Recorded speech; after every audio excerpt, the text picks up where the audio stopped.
Hey guys, good morning, welcome to my new blog. তো guys, আজকে আমরা চলে এসেছি গুজরাটের নিষ্কলঙ্ক মহাদেব মন্দির দর্শন করতে। তোমাকে ভাবতেও পারিনি এরকম একটা মন্দির আমরা দর্শন করতে আসতে পারবো। সত্যি আজকে আমাদের জীবন ধন্য হয়ে গেছে। তোমরাও দেখতে পাচ্ছ মন্দিরটি না সাগরের মাঝখানে। কাকা নাম তো বাতাও। निष्कलंक महादेव जी। সীমা কোন সি জায়গা?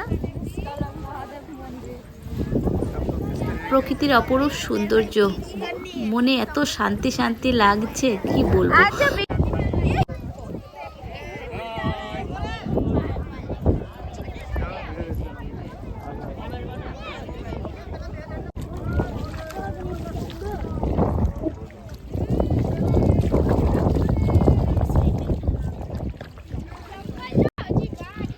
তোমরা কে কে নিষ্কলঙ্ক মহাদেব মন্দির দর্শন করতে এসেছো আমাকে অবশ্যই কমেন্ট করে জানাবে কেমন। অবশেষে অপেক্ষার প্রহর কাটলো। তো বন্ধুরা, আমরা চলে এসেছি সাগরের মাঝখানে নিষ্কলঙ্ক মহাদেব মন্দির দর্শন করতে।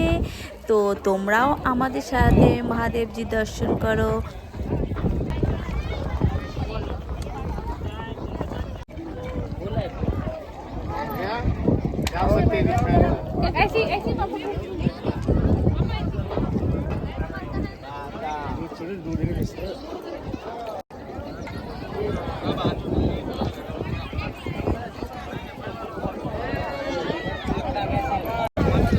তো গাইস, আজকের ব্লগটি এখানে শেষ করছি। আর একটি ব্লগ নিয়ে খুব তাড়াতাড়ি চলে আসবে। কেমন? হর হর মহাদেব।